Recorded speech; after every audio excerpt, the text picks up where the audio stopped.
Chapter 20. Butcher. She has a cold but she's fine. Not that you asked because of course you don't care about your cream puff. I was lying on the couch staring at the ceiling and no I hadn't asked Armand, who had no business being in the black box which was filled with papers that kept piling higher and higher and higher. I couldn't seem to focus on them. I kept thinking of that last cream puff, the one that had saved Anthony, brought him back to himself when nothing else could have cured him. Now he was in the deep dungeon of Candlestick, so no one knew that he wasn't dead. 1. More proof that Violetta was the most brilliant baker the world had ever seen. One more reason for the monster in the darkness to destroy her. I sighed. If you're going to be here, then play for me. That should send him running. I was surprised to hear the sounds of his violin a few moments later. I closed my eyes and pretended that Violetta was the one testing the strings, tuning them, her hand drawing the bow across the strings, but Armand hadn't played for years and he was terrible. Not only was he terrible, he played some horrible rendition of a pop love song I'd heard on the radio. I didn't complain. For some reason listening to Armand play soothed some part of me that had been screaming ever since the night I'd found the dead baker. I closed my eyes and dreamed of Violetta, looking up at me beneath her dark lashes, soft lips parted, waiting for me, her smile and the last look on her face, shock and pain, but so much less than she'd feel later. I sighed heavily when Armand stopped and my own agony renewed in earnest. Play on. He ignored me, sitting next to me and taking a paper, glanced at it then tossed it back down. Violetta is staying at her uncle's house. She's realized that Landry is her father. That wasn't the best day for you to announce that you didn't love her anymore. I frowned at him. I never said that I didn't love her. She said that you didn't want her. I didn't say that. I said that I'd realized it wasn't going to work. He laughed. You think that you said that? What you actually said was that you don't really love her because her lines aren't good enough for you, and that if she really was as amazing as everyone said she was, you'd at least want her to be your baker. You also told her that she's not as pretty as Olivia, and not as interesting as all the other bakers. I made a dismissive sound. That's ridiculous. Oh sure, but she had no perspective on any of this. She doesn't know how rare it is for a butcher to feel desire, to feel weakness and fear, and what does to a man. She doesn't know how truly adorable she is. It's probably good that you dumped her so that she can go out with a normal civilian, find out how lovely she is. A normal civilian couldn't possibly understand how exquisite she is. He shrugged. No, probably not, but she doesn't need another butcher, not after you tore her heart out. I closed my eyes and shook my head, leaning back. All of my actions were for her safety and happiness. Whatever. I'm here to talk about the vampire. I opened one eye. What about her? I want her. What would you do with a vampire like Voltaire? He shrugged. The CM obviously isn't going to execute her, so he may as well release her. She could be useful. So tell the CM that. I did. He insisted that I talk to you. I think he wants me to irritate you so much that you get off the couch down here. You haven't gone hunting since that night. I shrug. You and Sebastian seem to have a handle on it. But we're not attuned like you. We wouldn't have found the baker. I sighed. Maybe I'm worried what else I'll find if I start looking. He nodded. To be perfectly honest, you're taking it rather well. I frowned at him. Thank you. What are you talking about? Your transition to CM. You know how most of them go crazy, run away from all butchers, ask the local pack leader to infect them, join a nudist colony. Actually, that one makes sense. I stared at him, sitting up slowly until I was close enough to throttle him with my bare hands. Somehow I resisted the impulse. You got infected after you had a vision. He hesitated, then nodded. Something like that. I didn't realize that the visions aren't real. Of course the visions aren't real. All the millions of ways I could destroy Violetta couldn't possibly all come true. You should have known that. The Sam explained it to us. He stared at me for a long time. Right, so because I allowed fear to control me, I must be much more idiotic than you, who are letting fear control you. It's not controlling me. I'm simply seeing the dangers and making certain that the worst ones don't happen. He laughed. You have no idea what the worst things are that could happen.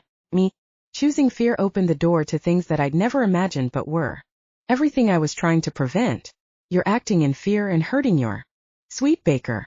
It's stupid. I sighed. I don't expect you to understand me, Armand. I don't either, but acting out of fear is something I understand intimately. I know that my words aren't going to change your behavior. I just want to be able to say, I told you so, when you realize that the nightmare you thought you were preventing is only the tip of the iceberg. I closed my eyes, heart throbbing. That's the stupidest reason I've ever heard for becoming a werewolf. He laughed. The fear is extremely stupidifying. I won't argue with you there. Well, I guess I'll go see Violetta, see if she's still sick, let her take my energy and make me depressed biscuits, and then take her to the Greek for a haircut. Maybe he'll try to date her. That would be amusing. I shook my head.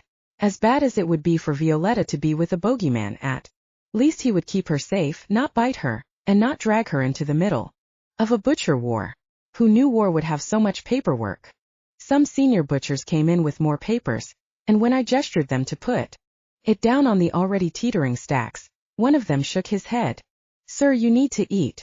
I stared at him. Don't I? You've been down here for 4 days. The younger butchers are worried. I considered that, then moved, grabbing him and pulling him into a headlock. While disarming the other one, I hissed into his ear.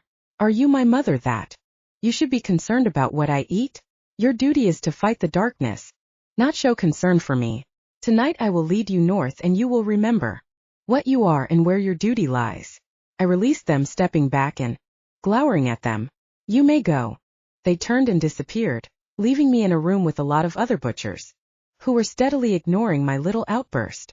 It was one thing to have tantrums with the CM, but to show my own men my insecurities and weakness was unforgivable. I inhaled deeply before nodding at a butcher a year younger than myself. Bring me dinner and a basket of baked goods. He took off at a run while I settled down, determined to get through at least enough of this mess to know where in the world I was going to take the healthy group of butchers sure to shadow me. They didn't want me to faint in the middle of a battle again with no one but Sebastian to drag me to safety. They were worried about me. I had to shake off this lethargy and focus, but I kept seeing Violetta's face, hurt, and then the fear would encapsulate my heart.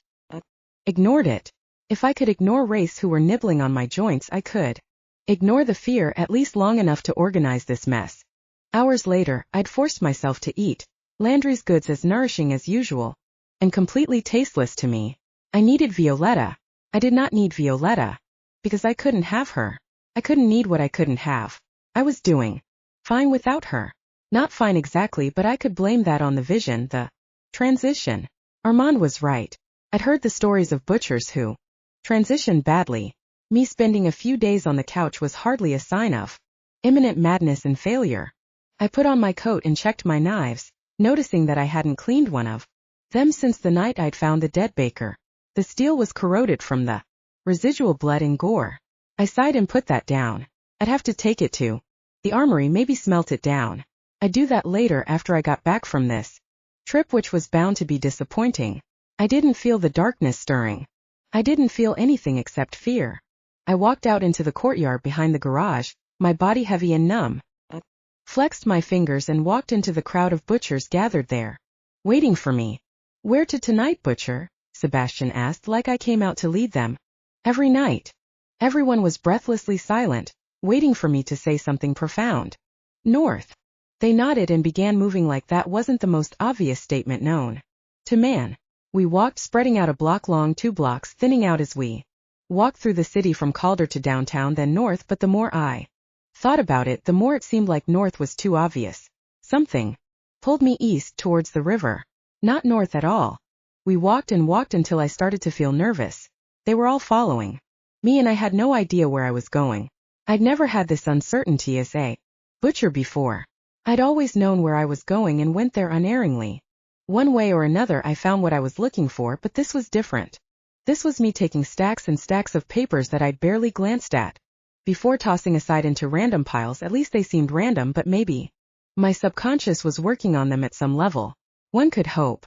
I walked down narrow alleys lined with chain-link fences, garbage gusting around in the darkness. It was strangely devoid of monsters. Continued on for an hour, up and down the narrow streets, turning around and heading back. Seemingly randomly, I turned a corner of a large abandoned building that ended in a dead end. A figure was pressed against the brick wall, hair scraggly and eyes wild. Knew that face and my own heart constricted as I gestured my hand out for the butchers behind to fall into position. Soundlessly they spread out, ready to take out this butcher, but we would take him alive. From the looks of him, it wouldn't do much good. I pulled out my phone. Landry, is there anything of Violetta's left? He was quiet for a moment. Puffer sent over some terrible biscuits a few days ago. Never seen anything like that. Perfect. We'll be there in a few minutes. I closed the phone and moved towards the now crouching and snarling butcher. I'd never be able to forgive myself for sending him undercover if I couldn't bring him back. Violetta's strange biscuits had to be what I needed. She always gave me exactly what I needed and a little bit more. I held my hand up, holding the butcher's back. Sebastian edged too close before I gave him a sharp look and he fell away. Lee, I'm glad I found you. I was wondering if you could explain the last report you handed in. You mentioned something about a safe house that got overrun on 6th Street, but I don't recall having a safe house there. Why don't you explain that to me? Maybe show me where it is. He lunged towards me, snarling like an animal. I suppose that makes sense.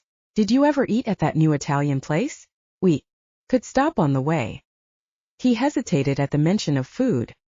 He'd always been a connoisseur of Italian restaurants. Some of the butchers were kind of snobbish about noodles. Tossed a Landry biscuit to him and he caught it, immediately stuffing it into his mouth. He was beyond hungry. Where had the baker been kept before he was killed? I needed to have more conversations with the renegade butchers in Calder's basement. How often were they fed? How much and what quality? So many questions I should have had before this moment. It's not as good as Riva's on the hill, but I've heard good things about their sandwiches. I threw him another roll and he caught it and ate it, tiny bit slower than before. How did you find me? He growled. Words. This was progress. I threw him another roll and he ate still. Suspicious and paranoid, but not completely out of his mind. I didn't. We're just out enjoying an evening stroll by the river. It's so quiet down here. Relaxing. I can see why you like it. He laughed, harsh and horrible. I like it? I'm trapped here. I've been trapped here for years. So the vampire was in his head, but in a new and special way. I'd have to bring the biscuits here. I held up my hand. 1 minute, Lee, I have to talk to Sebastian about his girlfriend. He's dating Olivia. Can you imagine the stress he's under? I walked over to Sebastian, gesturing him close. Orion, what about Olivia? You need to sweet talk her. Also, can you run down to Candlestick and bring back Violetta's biscuits? Be very fast. Good boy. I patted his shoulder and sent him running while I watched him for a long moment before turning back to Lee. I walked close, not too close, and threw him more bread. Have you tried fishing in the river? I asked companionably. The Sim wants to take me fishing next summer. I can't even imagine what that would be like. Butcher, you need to get out of here. His voice was low, urgent, and completely terrified. I waved his concern away. I haven't left Calder for days. It's good for me to get out and stretch my legs. Don't worry about it. I'm fine. He shook his head, eyes going wild again. You have to leave before he finds you. Don't worry about it, I said, steel in my voice that made him flinch. Relaxed and smiled at him before I continued persuasively. We'll talk about that later. Right now let's talk about fishing. Have you ever fished before? He shook his head, concern warring with frustration. Butcher, fishing doesn't matter. You need to understand the danger. But maybe I do understand the danger. I'm supposed to be the butcher. After all, maybe what I need to understand is fishing. Tell me what you know about fishing, Butcher. Don't leave anything out. I threw him another roll and he ate it, staring at me in consternation before he began to tell me what he knew about the history of fishing. He was a good butcher, following orders without questioning things too much. If he talked about fishing, he wouldn't talk about whatever would trigger the same meltdown Anthony'd had. Now, Anthony was sane, but he didn't remember much about the last 6 months.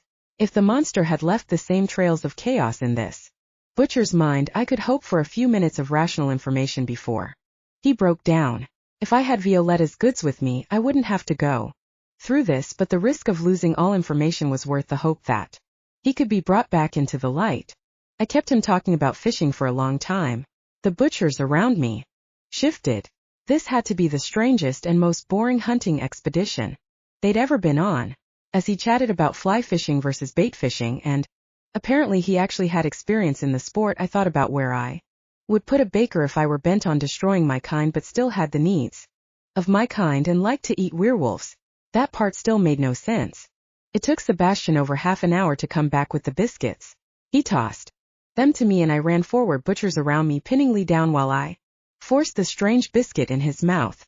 He gagged, fought, and it was nice to have Sebastian take the brunt of his attack while I focused on keeping his mouth full. He had to eat. I wouldn't lose this butcher the way I'd lost that one girl to the vampires. His teeth were sharp, good for biting biscuits and butchers.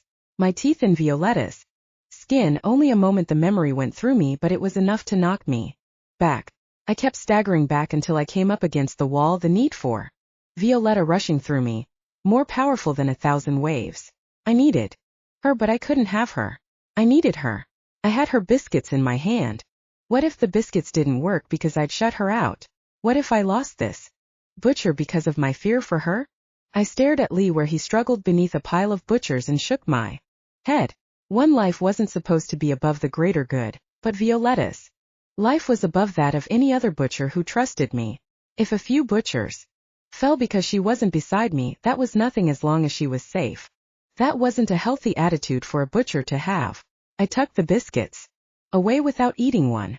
I went over to Lee and took his face in my hand, staring into his eyes. Lee, report your findings on your mission to infiltrate the renegades, discover the leader and spy out their position and intent.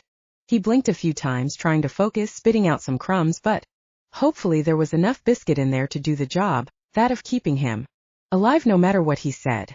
Orion, you're in danger. Be specific. He's coming for you. He wants to rip out your heart. He hates you. I smiled. The feeling is mutual. What will he do? He frowned and shook his head. I don't know. He needs a baker. He wants the one who saved the werewolves.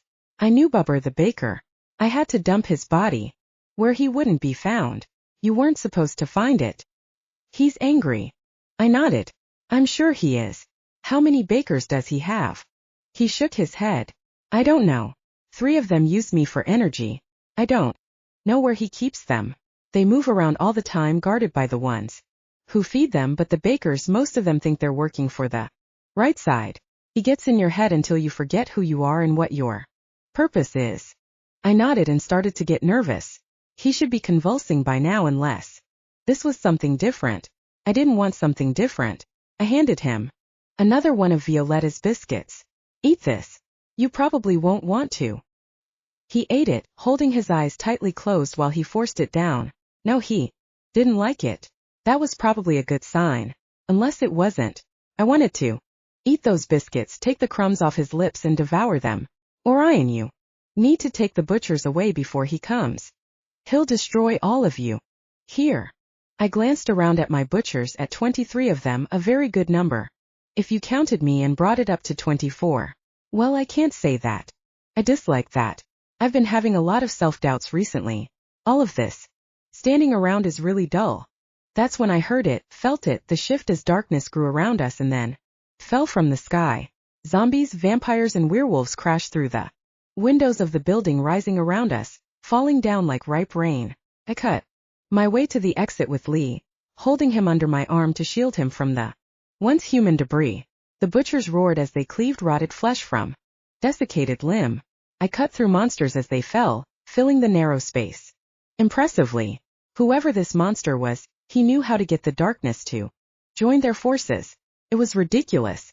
I could barely move and more kept falling on top of us until we were literally swimming through bodies. It seemed likely that this butcher was a trap, but who laid a trap that they didn't spring for 45 minutes? Had the monster taken the time to gather up this army of undead and decomposing in the hope that we'd still be around by the time they were lined up and ready to crash through the windows? Interesting. It showed a love of the dramatic, the impression that this beautiful mess couldn't help but inspire. I should have been terrified, but apparently the fear didn't apply to me personally, but to Violetta. The monster was here. He wouldn't be hurting her. I handed Lee another biscuit and continued through the horde, determined to make it to the alley exit with him before he went under. He had been under a great deal of strain. A few biscuits might keep him alive and even bring back his sanity, but they wouldn't give him the real rest he needed. Also, I needed the descriptions of the bakers and information on where they'd met Lee. He had to have some clues in his brain that I could uncover. Howling echoed to me, a howl like nothing I'd ever heard before. The werewolf was outlined against the night sky at the top of a lower building beyond the end of the alley where we nobly struggled. Armand. For a moment I thought he'd come alone, but then other figures crowded around him and then he leapt down, vanishing from sight for a moment, but the sound he made when he met the crowd of undead was unmistakable. That was the sound of a butcher. He'd been wearing the coat, the one from Odin. Maybe that's what inspired Armand's fighting style, but I couldn't help but think it was more likely Violetta's baking. A good coat could only do so much. Violetta. I needed her. If Armand, werewolf, could give her energy and eat her biscuits, surely I could do the same if I were careful. I didn't have the power to send her away, not that she would be any safer somewhere other than Candlestick. She wasn't at Candlestick, but at the Vespedes. A good number of butchers were patrolling the area. I'd seen to that in spite of my ennui. Lee fought, but we were barely holding our own when Armand's troops rushed in, a hairy army that ripped apart the darkness like it was tissue paper. Those dogs moved as one, directed by Armand, who hadn't shifted as he fought, even though his eyes gleamed bright gold. A butcher's scream pierced the night, a war cry of course, and I found Sebastian beside me, a wild look in his pale green eyes as he swept his knife in a deadly arc, evisceration and decapitation in every stroke. We need to get you out. What I really need is an umbrella. I smiled slightly as I ducked and lunged, parrying and then striking out. I did not kill any slower than Tancetta, but he was certainly more flashy, large and quick, fierce and seemingly reckless, but with instincts as sharp as any butcher I'd seen. I walked towards the alley's entrance with the assurance that my butchers would join me. I was almost there when a figure fell from the sky, larger, darker, and with burning red eyes that I didn't dare look straight at. Vampire. Maybe. How had a butcher been changed into a vampire, and why would that make him eat werewolves? He was mesmerizing to watch, every move a blend of skill and grace that made me want to throw my own weapons down in defeat. I could never be as good. Closed my eyes and flowed into the darkness and shadows, the hunger tugging at me, but not as strong as the tug towards Violetta. The monster was here. If I could slaughter him now, he would never threaten Violetta again. I forgot about Lee, leaving him behind as I faced the monster, drawing knives. As I cut through the zombies, spinning, ducking to get closer to him, he fought towards me, cutting down Armand's soldiers and my butchers with every stroke. It was difficult to kill butchers. I couldn't worry about those that fell. This was my chance to destroy him once and for all. Finally I met him, his movements a blur, but always my knife was there to block, my body twisting out of the way at the right angle in the right moment. He seemed so much larger than he was, all muscle and height, but up close he wasn't so huge, certainly no taller than Tancetta. Had he fallen? Fought. The smell of the monster rank and cloying, sweet almost like fresh meat, and an underlying stench of rot. The little butcher's all grown up, the monster hissed, his voice striking me like a blow, a vampire's voice that could render the reason from a mortal man. Happily my reason had fled from me the moment I told Violetta that I didn't want to see her again. Thank you, I said after I decided it may as well be a compliment. I slashed a knife at him, then had to backpedal to keep from his own slash. Couldn't see his face, not that I tried that hard. I didn't want to meet those eyes. You're going to die here this night. I inhaled deeply, the sickening stench and the near river. It's a good night to die. And then your sweet baker will be unprotected. I stumbled back from his fierce swipe, stringy hair dangling in front of his face. He fought like a butcher, but more vicious, more quick, more everything. He probably could kill me. I didn't mind that, but Violetta, I could not leave her defenseless. I threw a ball of holy water at him, but he threw a fireball and they cancelled each other out nicely, except for the rush of steam that filled the air between us. I hadn't eaten Violetta's cooking in too long. I couldn't fight the forces of darkness that still fell from the sky, burying me beneath their weight along with this horrible monstrous creature whom I needed to send back to hell. I quieted my mind and let the movement come from inside, letting my body move in a flow as easy as drops of water rolling down a window. Every movement was An extension of my intention, my calm acceptance. Life would bring what it would. Fate, destiny, the will of God, I could not fight that, but I could fight my own fear, my own personal weakness. Suddenly it didn't seem that the night swam so thick with the darkness, and when Armand fell in beside me, lunging forward to snap at the monster's throat, I smiled. In only a few moments Sebastian was on my other side, the three of us untouchable, moving in perfect rhythm, led by me without the slightest doubt. The monster knew when the power shifted, when he understood that he would lose, and turned, disappearing into the darkness and leaving me with no particular target but lots of bodies. I lost myself to the hunger for a few moments, a few hours, some time that I forgot the aching in my heart, the fear. We'd come face to face with a monster who gobbled up werewolf villages, and we'd lived to tell the tale, but he'd gotten away. Afterwards, in the middle of the mess, I frowned at the biscuit in my hand. I'd given them to fallen butchers to help them recover, but this last one I couldn't quite give away. I had other things to do than think about a biscuit.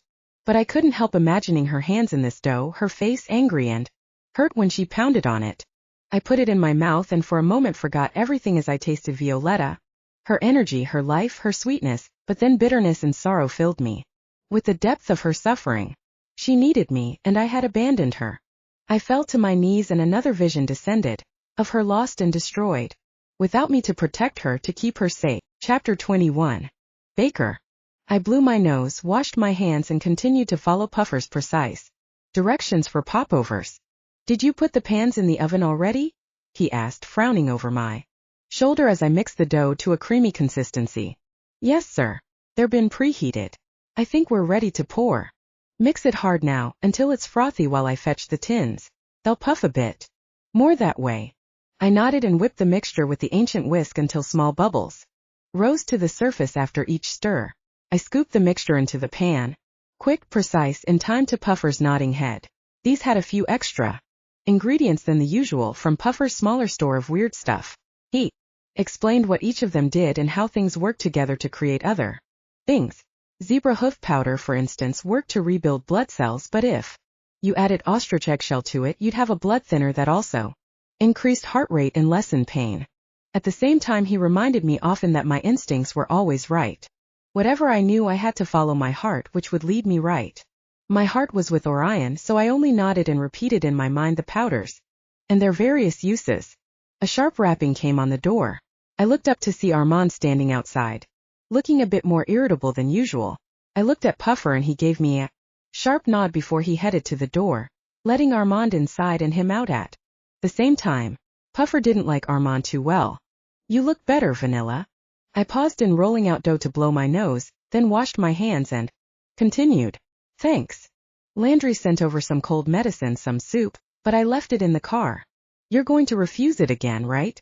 I frowned at the pale dough, creamy like Orion's skin. I crumpled it up and threw it down on the marble tabletop, turning to Armand. I've been thinking. He cocked his head. Is that strange for you? Orion asked me to be his baker, and I agreed, but now he doesn't want to kiss me or see me at all. I understand that he had some kind of vision or whatever, but wouldn't he still want me to be his baker? If he's going to be rational, he should be rational and insist that while there can be no affection shared, he needs me as his baker if he's going to be as strong as he needs to be to find and destroy my parents' killer. He went to the oven, peering through the glass door and sniffing. He's transitioning. He's not going to be rational. But that's what he used as an excuse to break up with me, rational logic. Can't argue against that because I'm not completely insane yet, but seriously, there's no reason for me not to be Orion's baker. Not unless I'm running away from him and this world, which I'm not. I gave him a pointed look.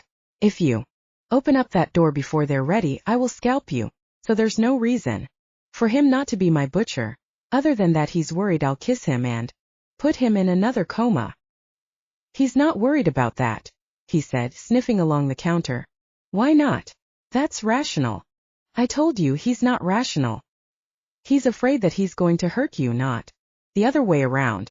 Also, he's thinking about the future, long-range outcomes, and he sees the two of you having children like your idiot brother, who almost died, watching them suffer, watching you suffer for them, that kind of thing. Don't you have anything that I can eat? I went to the fridge and slid a meat pie I probably dripped snot into the night before across the counter to him. I wouldn't tell Armand. Actually, maybe I would.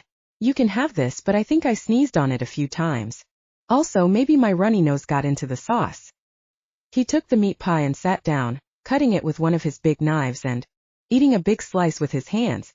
Armand, you need to wash your hands first.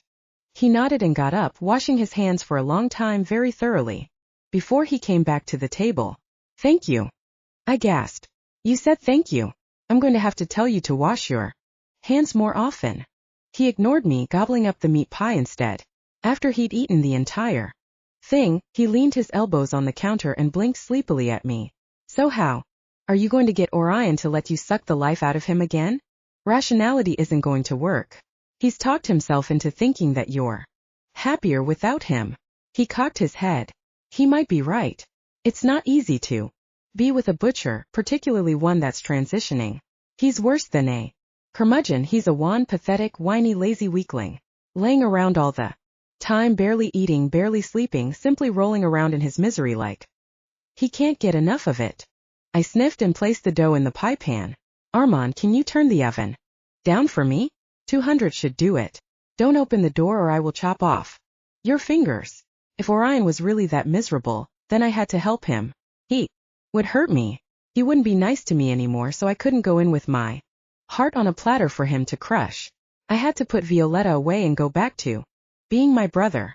If I were a boy, I could walk into Calder, go down to his man cave and grab him before he knew I was there. I could play the violin for him. I could listen to him talk about whatever bothered him, and I wouldn't be part of his problem, his worry. I inhaled deeply. Armand, what kind of clothing do male bakers wear? I mean, interns like me. He scratched his chin. He should probably shave at some point. He was so scruffy. White shirts, black pants, black suspenders, black shoes. What do you have in mind? I smiled at him and he smiled back. I could use a haircut. The Greek will have a lot of fun with this. I think he's missed you being in drag. And Casper might flirt with me a little bit less. He scowled. Casper? That's a butcher waiting for a girl to stab him through the heart. If you're going to play baker's boy, you should probably have some knife skills. I nodded and glanced at the timer. After this comes out, you can help me with that. I can. I shrugged. You did say that you're slightly responsible for me, didn't you? He grinned at me. To tell the truth, I'm slightly fond of your muffins. You have a new cut on your face. The other one on your cheek is healed, but that cut, I said, brushing my finger across his forehead, looks new and like it might get infected. I'm going to put some stuff on it. We'll see if I can. Remember Puffer's instructions. I made a paste, put it on his head while he stared at me, still seeming sleepy. If you're too tired to teach me how to knife someone, you can come back later. The alarm went off and I went to take the popovers out of the oven, taking them out carefully and putting a slit into the bottom for the steam to escape, as Puffer had instructed. Give me one of those and I'll teach you and let you suck the life out of me. Ooh, you know how to really make a bargain. All right. I tossed him a hot one and he caught it in his mouth, snapping it out of the air. Impressive. Come on. We'll spar in the garage. It's mostly empty. Armand got up close and personal, knocking me back until I stood my ground and twisted around him, pulling my knife. He sighed and fixed my hand, not talking a lot, just moving me in the right place. He didn't usually touch me, so it was a little bit weird, but if I were going to transform into Cesario, my male persona, weird was only the beginning. The Greek was delighted to help turn me back into a boy. Armand left me at his haircutting salon. Your hair was really getting some length, but this cut will be easier to wash. And where? Are you going to be a woman every once in a while or stay this Cesario from now on? I shook my head. From now on, at least around butchers. He beamed at me, his eyes bright with tears. That's so romantic, being with him as a man if he can't have you as a woman. I stared at him. It's not supposed to be romantic. Supposed to be practical. But what if he tries to kiss you? I shook my head firmly. We're not going there again, at least not until after this whole transition thing and he chooses to be with me. What I need to be is a baker to help him get through this whole thing. That's what he needs, not more complications. He sighed but nodded. By the time he finished with me, my hair was kind of cool and not pretty. When Armand came in with the shopping bags, he grunted. And didn't even complain about having to shop. Why would he? It wasn't girls' clothes. I went into the cramped bathroom and back, ignoring the werewolves in the cage, the girl the same but the guy younger this time and kind of attractive if you like scruffy and toothy. I went in a girl with an edgy hairstyle and came out, bust-bound, clad in menswear. Armand had included a black baseball cap, so that went on top, and I looked like I was seriously ready to park cars. Yeah, I looked kind of like a valet in the white button-down and black pants. There were worse things to look like. He'd also gotten me a black backpack and a black coat. He'd really gone to town. The shoes were smaller than I was used to, since I'd stuffed Boss's old shoes with socks, but it was nice not to trip, and it was great to have full-size pockets and everything. I walked out as a boy, and the two werewolves stared at me like I was an alien. Okay, Baker, now you look natural, Armand said with a grin. Are you going to take my energy before you go back to Candlestick? I was a little bit nervous about seeing Landry again, but whatever. I grabbed the back of his neck and pulled his energy out of him. It would be faster with more contact. I reversed the cap and leaned my forehead against his neck, feeling his pulse race beneath the skin, smelling the wildness and warmth that was Armand, at least between the bursts of noxious energy that I dodged, at least metaphorically, psychically, something. I pulled away and nodded at him. Eat the popovers, I'm taking this with me to Candlestick. I'm going to need it. I headed out the back door, ignoring the shadows that moved around the edges of the yard. You think Landry's going to yell at you? I shrugged. I think that I'm going to yell at him. He chuckled. Really? That should be interesting. I didn't answer him as I walked towards the small hatchback. Vanilla, why don't we take the bike? I turned to Armand and saw him with a motorcycle, an enormous machine that was sleek metal and distressed leather. I walked around it, half impressed, half terrified. It wasn't safe. But I wasn't scared. Fluffy, delicate Violetta who Orion needed to protect. I was Cesario, tough Baker who could hold his own, or at least who would eventually. Sure. Armand climbed on the front and I hesitated before I straddled the thing, not touching Armand. How did guys ride on motorbikes together? When he took off, I grabbed him around the waist and held tight while he bumped over the yard, down the curb to the street. It was a little less wild on the pavement, but I still grabbed him a couple of times.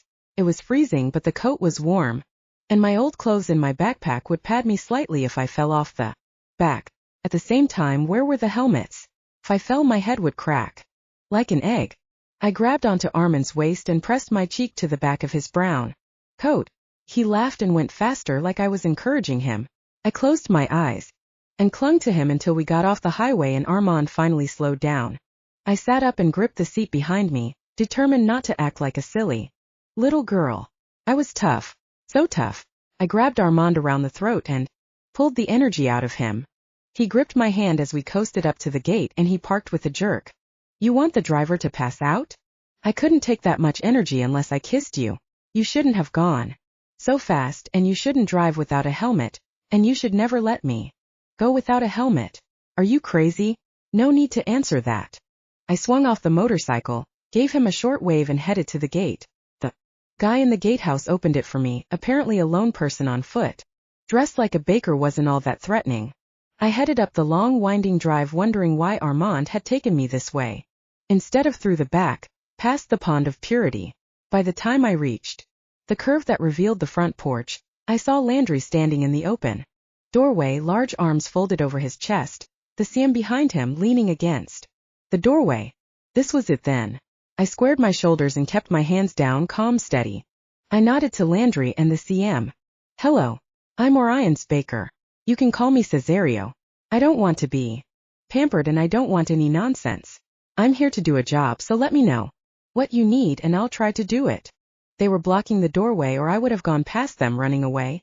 Probably. As it was, I had to stand there while Landry's eyes narrowed. The CM smiled and held out his hand. Cesario, is it? Welcome to Candlestick Manor. Stay as long as you like. I shook his hand and since I was there I took his energy as much as I could pull out of him in 5 seconds. Not a lot, but more than usual. I would do this, weird or not. Landry rolled his eyes. Cesario? That's my middle name. I raised my eyebrows. Probably because you're my biological father. Now that We got that out of the way, we don't need to talk about it again. The CM laughed, low and only for a moment, but it earned a scowl from Landry. He is very clear. He doesn't want any fuss, doesn't want any nonsense, only here to do a job. That's very commendable, Cesario. Please, come in. He stepped back, allowing me room to get around Landry. I walked directly to the kitchen, needing nothing from the CM and nothing from Landry unless he felt like teaching me something useful. I went to the flour bin, almost filled a bowl, then made a well and cracked 3 eggs into it. What was I making? No idea, but I had to make something, so I didn't freak out about Landry staring at me. I worked kneading dough and slicing meat off a goat, making a mess of it until Landry came over and told me what to do, not touching me and not talking about anything else. Focused. Until it was dinner and butcher's boys came in to take trays up to the butcher's above. They were having a dinner apparently. I took a plate outside, wearing my new coat and sitting in the apple tree. While I ate, I saw Sebastian come out, heard him call me, but I waited until he was under me to call him. Look up, Ba. He looked up, grinning. You're back at Candlestick. That will take some pressure off the butchers, not have half of them patrolling the Vespetti's neighborhood. Why are you up in a tree? I climbed down, scrambling quickly, hesitating on a branch 8 feet off the ground before I did a double backflip dismount, landing perfectly. Show off. Fish face. Show me how to stab a butcher. I pulled out a knife I kept in my coat pocket and lunged at him. He had me disarmed in a matter of seconds, but he was laughing. I stomped his instep and brought my elbow back into his solar plexus, which made him laugh a little bit wheezier, but he was still laughing. Nice Vi. Calme, Cesario. He raised his eyebrows and then noticed what I had on, including my hat. Wait, you're dressing as a boy again? Hate to say it, Cesario. But everyone knows you're a girl. He handed me the knife and pulled out one of his own.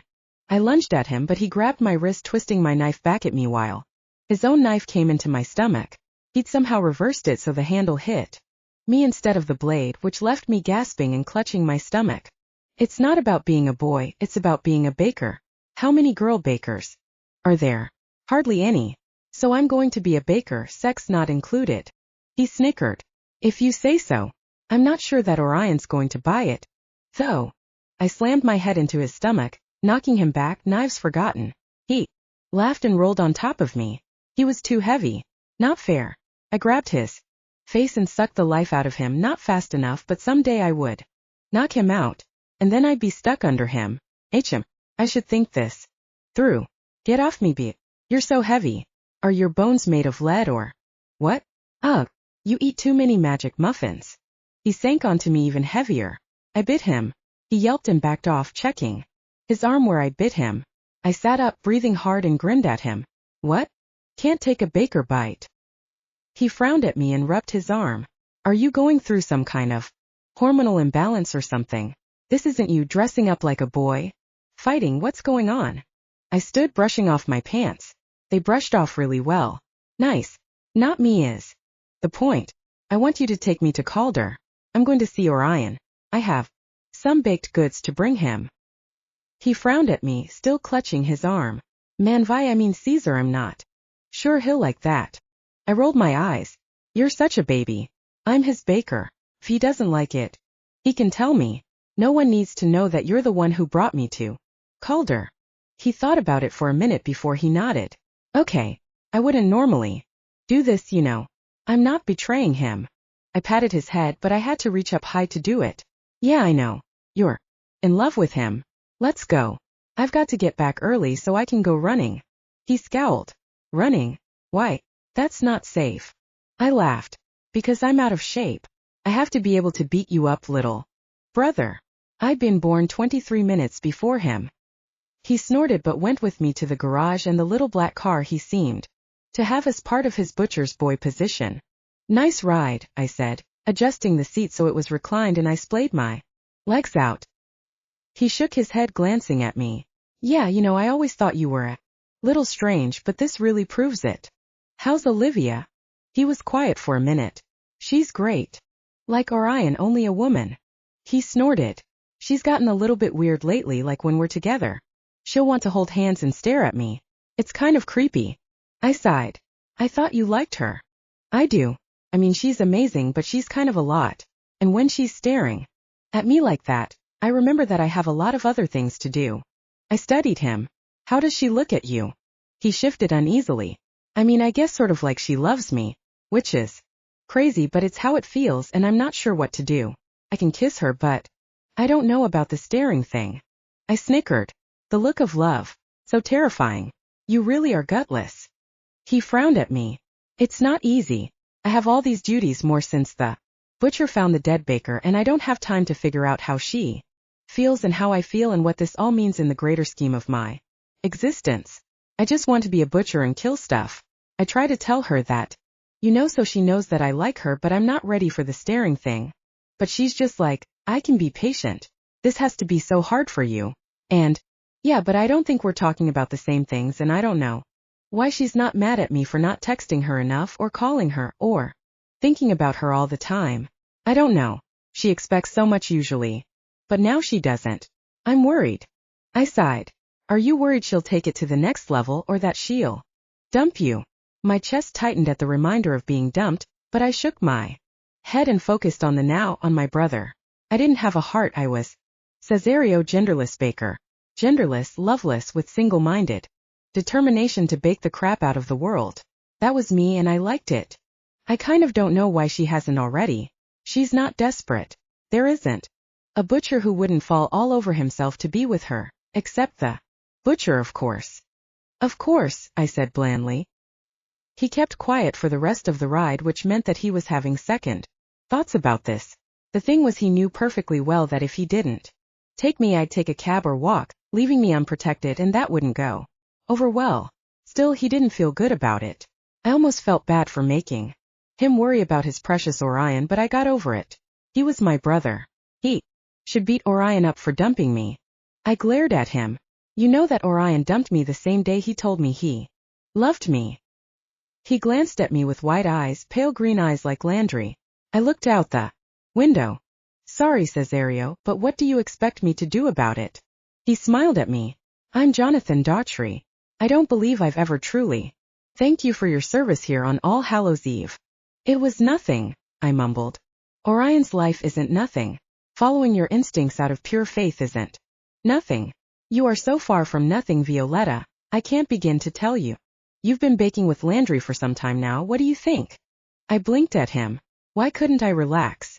It wasn't anything he said or did, but I felt like he was watching me, or aware of me, or knew something I didn't. No, of course he did. He was head of all the butchers in the area. I think Landry is a very good baker. Not just a baker either. He's a fantastic cook, chef, whatever. He's really flexible and lets me do whatever I want, which is a little confusing because I'm not sure if I'm messing up, and I know I have a lot to learn, but he's great. And the baking, being a baker, do you think it's for you? I stared at him. His eyes were more golden than Orion's. After only a few weeks I was supposed to know the answer to that, but I did know. Yes, I want to be Orion's baker, and I want to be Landry's in turn. He smiled and pulled out a manila file folder. He handed it to me and I opened it to see a sheet of paper, an account, and a very tidy sum that would set me up with good tuna for life. Probably the good hot dogs too. This will be the starting amount from the butcher/baker fund, so you have the freedom of your choice of school, college, whatever you like. This, he said, pointing to a separate line below, is your weekly allowance during your internship. Is it adequate? I swallowed and nodded. It was much better than any full-time job I could get. Without a college degree, how long will my internship be? He shrugged and tapped his fingers on the desk. Baker's school is usually 4 or 8 years depending on the country. Your position is unique. You started late with official internship, but your mother trained you growing up. I don't think your internship will last longer than a year or two. What we can't teach is the depth of connection that you have with the butcher, Landry. And I spent years together, but our connection isn't nearly that remarkable. It's interesting because you connect with so few people. Armand, the former butcher, you connect with him, isn't that right? I shrugged. Armand? Sort of. His energy is all over the place. Yes. His lack of stability is why he can't be a butcher. It's unfortunate. He was very good. I nodded. Right. He spends a lot of time here for someone who isn't a butcher. Yes, since the days of darkness we've needed his particular abilities to be our ambassador to the werewolves. They are flocking to our city daily, some for revenge but most for safety. The monster who is slaughtering werewolves. He nodded, so terribly serious. Some blame butchers. Why would they do that? They were killed the way that butchers kill things, only more viciously and violently than most of us could stomach. Oh. I nodded and felt sick. Do you think it is a butcher? He smiled mildly. No. It could be a former butcher, a renegade butcher, or a pretender, but no true butcher would put us all at risk in this way. Do you have any questions for me? I stared at him, fidgeting. Maybe why I can't connect very well. Do you? No. He cleared his throat. Landry and I have talked about that. I'm not certain. But I think it has to do with your skepticism. You weren't brought up to believe in energy exchange. You do believe in Orion not as the butcher but as himself. I can only imagine that you also trust Armand. I shrug. It isn't that I don't trust you, it's just that you seem so. He smiled slightly and closed the manila folder beneath his hands. His hands were Orion's hands, busy and accessible, and you probably feel that I could be a better father for Orion if I weren't the candlestick maker. I shook my head in denial before I shrugged hesitantly. It was true that the impression that I got from all of our conversations that Orion needed a father figure but didn't have one because the CM had to be his boss instead of his dad. It can't be easy for you, but he doesn't have anyone he can give his burden to. My dad was always there to give me a hug or tell me good job going to all my stuff. I don't know. I guess you guys go to butcher stuff together. He shook his head. Butcher stuff, yes. Maybe we could do other things. Baseball games or, he smiled slightly. I have no idea what Orion would like. He's always been so focused and driven to be the perfect butcher. You should take him camping. Not in the dark nights but during the summer. Maybe. Hiking and climbing, canoeing, that kind of thing. He studied me thoughtfully before he slowly nodded. Yes. I'll propose the idea to him. Perhaps you, your brother and Armand could come along. Armand. I stared at him. Oh, that sounds fun. Sure. He laughed, a wonderful warm sound that made me smile. Armand and Sebastian could watch each other suspiciously. Yes, I've never gone fishing before, but I've always wanted to. Landry is a good fisherman. He could come along with my wife. She's a remarkable woman. Landry's sister is her baker. They could both come. I stared at him while I tried to smile cheerfully. And my aunt and uncle. Vanetti. He nodded and started taking notes like this was seriously going to happen. Opened my mouth to suggest that he go camping with only Orion and not with dozens of other people, but he seemed so excited about it. Clearly the CM needed to go on vacation. Also, the CM had issues about being alone with his son. They needed to spend time alone together. I'd have to figure out something because the CM didn't know how to connect with him. Any other questions? He asked, looking up from his camping notes. He was kind of adorable and oblivious about some things. I think I'm good. Are you sure you're okay with me staying here? He looked surprised. Of course. As a baker, you're welcome in any CM's residence. It's a place of refuge for your kind. As Orion's good friend, you're certainly welcome to my home. Good friend? Okay, that was kind of embarrassing. Landry probably told him all about the tablets Orion took so he wouldn't bite me. Great. Thanks. Hesitated before I turned back to him. Did you know my dad? He nodded. Joseph Tancetta. He was a great butcher. Do you know why he quit? He smiled. He retired after serving for many years. He didn't quit, Violetta. He was still listed in our reserve. Oh, okay. What about my mother? Did you know her? He nodded, sobering. Lauren was an excellent baker. She assisted Landry in my wife's conception of Orion. I blinked at him. Oh, that's cool. Do bakers usually do that kind of thing? Indeed. Landry will have to teach you the proper baking techniques. The stronger the butcher, the more difficult it is to conceive. That's why children are so precious. Why you're saving those boys is so significant. I wanted to edge towards the door, but this was stuff I should know. Apparently the CM was not self-conscious about that. Well, he couldn't be if he had the whole gang helping out. I blinked rapidly, trying to shut out the images that inevitably arose from such conjectures. I opened my mouth to ask, What part of conception was particularly difficult, then closed it again. Just couldn't. I smiled brightly, happy to help. So all my account information is in here. I'll just go now. Thanks. He smiled and walked me to the door, putting his hand on my shoulder for a moment, holding me back. If you ever need to talk, if you need to share your burden, I am always available. He frowned thoughtfully. I suppose I'm not always available, but I'll certainly do my best. I laughed a little bit and nodded, then headed down the hall away from that exciting conversation, only slightly less humiliating than it could have been. The next morning, I focused on taking Mal's energy while Olivia sat beside me, fiddling with her phone, frowning at it fiercely. Such a Valkyrie or Amazon. Whatever. Mal twitched under my hands. Just take it already. I swallowed and frowned at him. The CM thinks I can't connect because I don't believe in energy. It's real, Olivia said, looking up from her phone, then threw it down on the table where it slid across the wood to stop beside a pan. I don't disagree, I said slowly. I just don't accept it and really believe. You know, I think that might be an explanation for what's going on here. But it really doesn't make any sense. But you can connect with Orion. She gave me a pointed look that made me wonder what she'd heard about us. I trust him, not his energy. She took my hands and put them on her cheeks, gazing at me while she leaned close, her voice breathy and her cleavage extremely voluble. Orion agreed to do a double date with your brother. Don't you think that's funny? I nodded and closed my eyes, focusing on the thread between us, the warmth of her hands, the softness of her cheeks, the pulse pounding beneath her skin. Faster and faster until a thread of energy spooled out of her and into me. She gasped and jerked back like she always did once I got started. It was almost as if she were afraid I wouldn't stop. Mal's turn, she said, retrieving her phone. She got up and walked to the pantry, speaking into her phone low. I rolled my eyes and put my hands on Mal's thin cheeks. His skin was smooth, his eyes steady and his energy solid, the little I could draw out of him. Does it hurt? I asked for something to say. If I were supposed to like or trust Mal, I'd have to do more talking with him. Of course not. It's pleasant, like warming my hands in front of a fire. I smiled. That sounded not bad.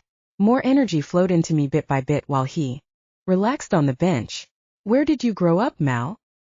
He nodded towards Olivia, and the way his eyes lingered on her before he quickly glanced down made me kind of ache for him. I grew up in Olivia's house.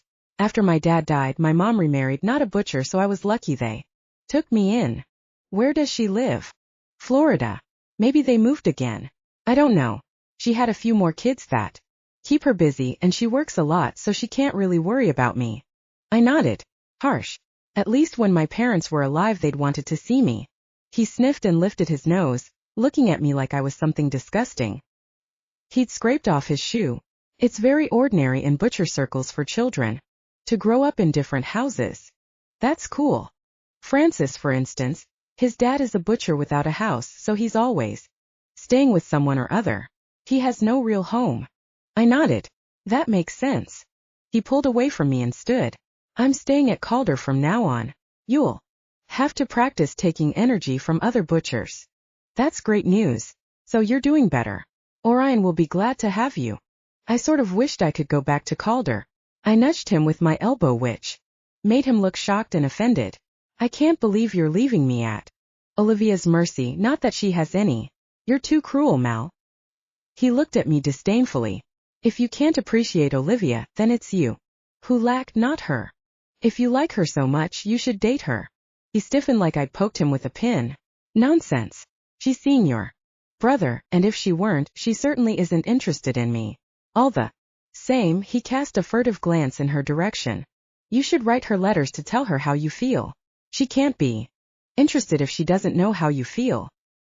He made a face like he'd bit into a sour lemon and took 2 steps away from me. Your opinion is of little use to me. I cocked my head while I stared at him. I don't know, she fell in love with me after all. He looked scandalized, which I enjoyed while I turned and rifled through the cabinet for some inspiration. Landry came in. We're going to the market today. That way you can get your own peaches instead of stealing mine. Oh, were you going to use them for something? He smiled at me beatifically. Of course I was. I wouldn't have them otherwise. Neither the CM nor Orion complained, however. Come on then. Chapter 14. Butcher. I was almost caught up on my reports when an older butcher dropped a stack of folders on the table in front of the couch. I exhaled slowly so I didn't stab him. What is this? CM sent it over. Stuff about the seals, he said. Thanks, Alfie. So helpful. I stood up and stretched before opening the first folder. Some of them were heavy, the kind of thing they kept old and delicate documents inside. I spent the night poring over those folders, only shutting my eyes for 2 hours and 15 minutes as Violetta had demanded so ruthlessly. Violetta shoved the folders aside and rushed out of the black box, upstairs and almost into malmorning. Everything going well? Good. We'll talk later. I broke into a run, throwing on my coat as I went. I desperately needed to see Violetta and taste her lips. She'd liked the cooking meat on sticks thing. So medieval. We were now officially together dating, and it felt like an enormous step in an impossible direction. I pulled up at Candlestick, but before I could go in the door, my father stepped out and put a hand on my chest, blocking my entrance. CM, what can I do for you? I asked, glancing around him like she might be somewhere hovering in the halls waiting for me to come to my office. I almost sighed and shuffled my feet, but I wasn't a child. When I was a child, I hadn't wanted to do that. Apparently it was catching up to me. Once we'd arrived in his office, I tried to beat him to the point. The seal can't be fixed. It has to be entirely resealed after the other 2 seals are removed. He raised an eyebrow and poured himself a glass of water, then mixed a powder into it. Landry's orders, of course. What did he need special powders for? Perhaps his health wasn't perfect. What is the powder for? He glanced at me, surprised. Had I ever asked him a question about himself that didn't involve Butcher's business? Probably not. I have no idea. I think that Landry likes to try things out on me randomly. This one is vile. Would you like some? I held up my hand and shook my head. Thanks, no. Ah, he already has you taking nasty substances to keep you healthy for your Violetta. I cleared my throat. He does.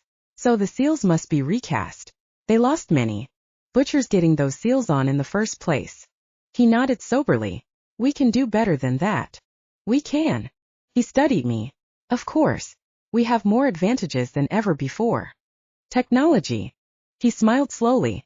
Perhaps that, but mostly I was referring to your brother. Your butcher's boy and your baker. It's a remarkable little group, don't you agree?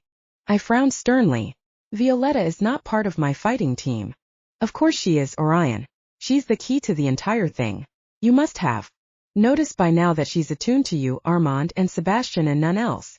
That allows strength of connection that cannot be achieved with further dilution. Perhaps she should stop trying to connect with others. I cleared my throat. What about her defense? He shrugged. I don't believe you'd allow her to practice on our guest. No, I wouldn't. He smiled. Not that it's your place to allow or not allow your baker. Yet, you are her protector as you are the city's. What do you think about camping? I stared at him. In North City? I doubt I'd get much sleep. He laughed. But there was something tight, nervous maybe. Violetta suggested that we all go camping this summer, fishing, hiking, that sort of thing. Eva always wanted to visit the Yukons. Violetta wants us to all go camping? I smiled at the thought of her sitting beside me in front of a fire, leaning against me for warmth. Yes, your mother, Landry, Sebastian, Armand, and her aunt and uncle. I took a step back. Mother? Absolutely not. He sighed. You intend to bring her into this family, isn't that correct? Of course, but Mother will not be pleased. That was an understatement. But she has to come to accept Violetta, otherwise Violetta will feel like an outsider like her mother did. We cannot make the same mistakes. It's fine to insist that Mother accept Violetta, a completely different thing. To make Violetta the target of her wrath when she fails to. He frowned at me and I frowned back until I forced myself to look apologetic. Instead, it's bad enough when Landry and Mother rub elbows. Let's see how this Christmas goes and then plan camping. He didn't agree with me, but he did go back to talking about the seals instead. Also, he had a new assignment. I need you to travel with that gray wolf, what's his name, east and west to talk with werewolves about the threat and make certain they know it wasn't under Butcher orders. Leave the city? I can't leave. I have school. And Violetta. I need to get ready for Midwinter's Eve when the next seal is, and find a forger for the seals. Mostly stay with Violetta. He raised an eyebrow. You're the butcher. Who else shall I send? I glared at him, forgetting that I was trying to be appropriately respectful. I don't care. Send Merlot or Casper. Send nobody. The threat is here in this city. Leaving now would be worse than careless. It would be completely idiotic. Werewolves aren't going to listen to me, not when they think that I'm what slaughtered entire villages. He raised an eyebrow.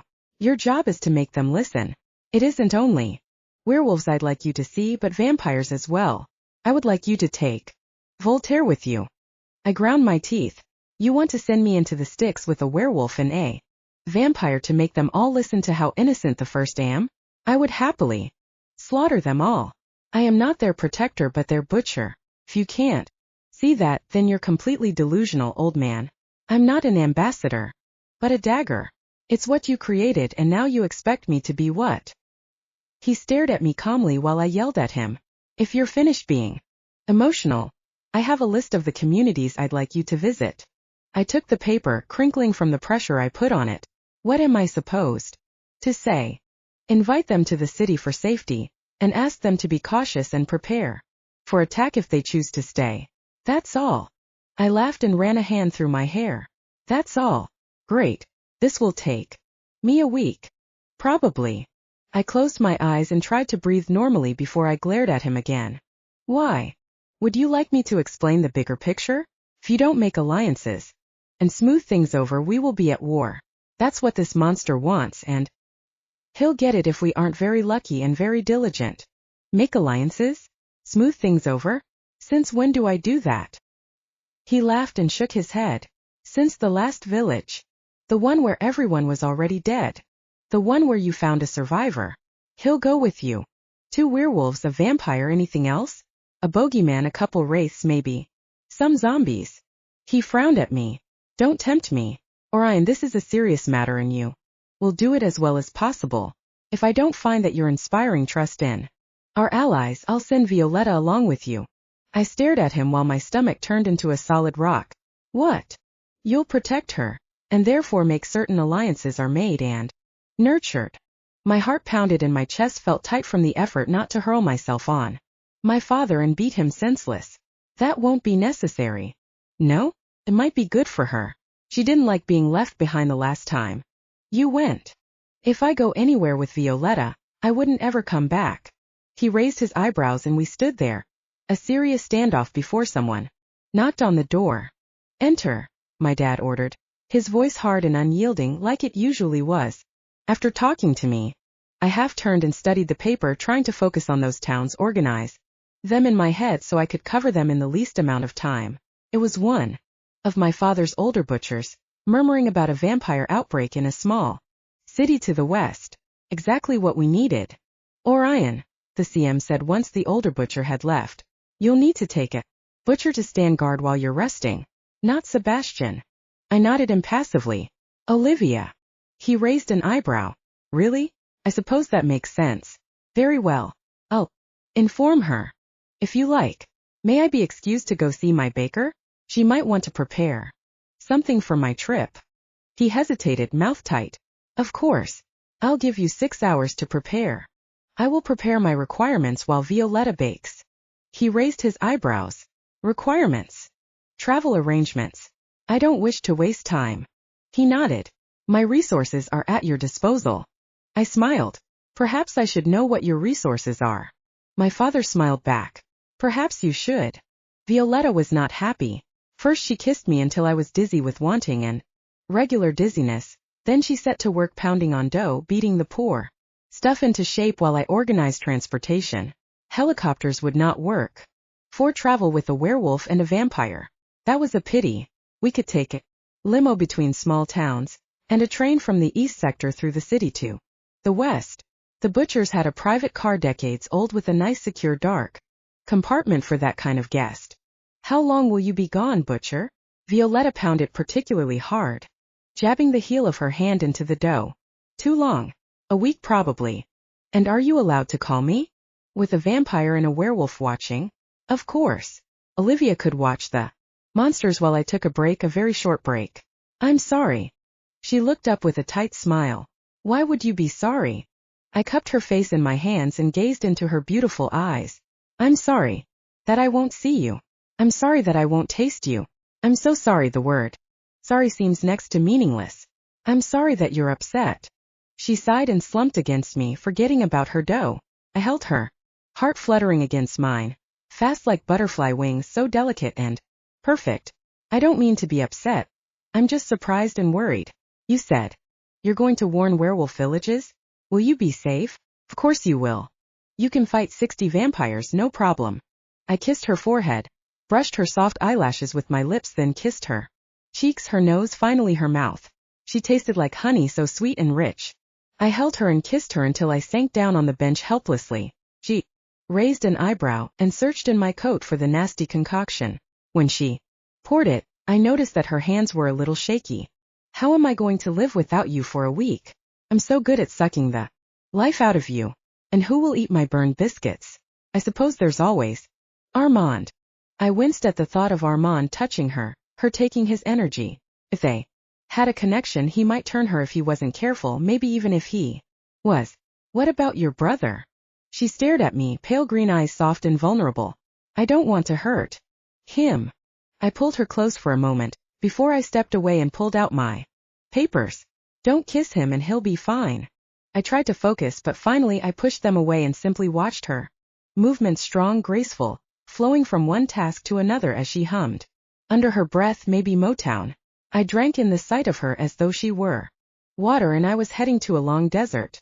Landry had disappeared once I came in with the news, either to get away from her or from me, maybe to talk to the CM about it. What could I say to convince werewolves that butchers were above slaughtering them? We weren't. The only reason we didn't was that we had allied with them against darkness as long as they followed the mandate against harming innocents. I growled and Violetta looked up at me from the roll she was forming. You growled. Are you a werewolf? I walked over and put my hand on her waist, bending to gently nip the side of her neck. That must be it. She turned in my arms to stare at me, her eyes enormous and very serious. Orion, are you going to be in very great danger? If I couldn't handle it, the CM wouldn't send me. She frowned. He never makes mistakes? That was an excellent question. Was the CM making a mistake allowing me to be with her? Don't tell him that I said this, but the CM is trustworthy. He won't send me out if it's unlikely that I'll come back. Unlikely, but that's not good enough. You have to be perfectly safe. I laughed.